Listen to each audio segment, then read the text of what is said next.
मणिपूर सुद्धा भारताचा भाग आहे आणि सर्व भारतीय नागरिक आपण विविध संघटनांच्या माध्यम भारतीय लोकसत्ताक संघटना आहे, त्याचबरोबर कुणबी युवा आहे, महिला संघ आहे, बळीराज सेना आणि विविध संघटनांचे लोक आज भारतीय नागरिक म्हणून जी काही घटना घडलेली आहे त्याचा निषेध करण्यासाठी आपण या पावसामध्ये सुद्धा आलात। याच्यावरून आपण आपल्या सामाजिक जाणीवा किती हे आपल्या सगळ्यांना दिसून येत आहे। त्यामुळे संख्या महत्वाची नाही आहे, आपण ज्या भावनेने आलेलो आहे ती सगळ्यांची भावना महत्वाची आहे।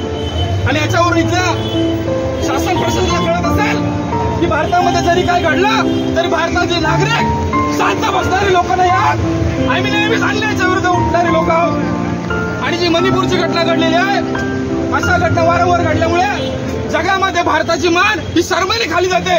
त्याच्यामुळे भारत सरकारला जो कोणी शासन प्रशासन चालवणारे लोक आहेत त्यांना लाज वाटली पाहिजे। आमच्या देशाच्या पंतप्रधानाला इकडे तिकडे दौरे करायला वेळ आहे, परंतु मणिपूरच्या घटनेवर ते 2 ते 3 महिन्यांनी बोलतात। भारत जय संविधान।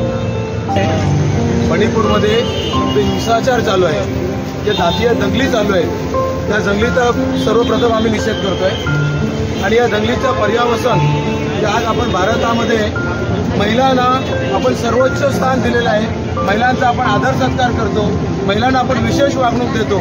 अशा परिस्थितींमध्ये महिलांना त्या ठिकाणी महिलांवरती जे अत्याचार करण्यात आले हे अत्याचार अतिशय निंदनीय आहेत। कॉन्ट्रॅक्ट पद्धतीने भरती केली जाईल, अशा पद्धतीने देशामध्ये बेरोजगारी महाराष्ट्राच्या सहित देशभर बेरोजगारी आहे। या बेरोजगार तरुणांना रोजगार न देता त्यांना दंगलीमध्ये वापरण्याचं काम केलं जात आहे आणि यासाठी या सरकारांचा आम्ही निषेध करतो। भारतीय संविधान दिलेला पॉलिसी आम्हाला दिलेले अधिकार याच्या अंमलबजावणीसाठी सरकार असतात। जर तुम्ही आम्हाला सुरक्षित रोजगार देऊ शकत नाही, तुम्ही आम्हाला शिक्षण देऊ शकत नाही, तुम्ही आम्हाला सेक्युअर सुरक्षित असं जीवन देऊ शकत नाही तर सरकार करतायत काय? सरकार मग ते मणिपूरचं सरकार असो, केंद्र सरकार असो किंवा महाराष्ट्राचे सरकार असो, हे फक्त स्वतःचा मळीदा लुटतायत, फक्त मळीदा लुटतायत। हे मळीदावाली सरकार आहे।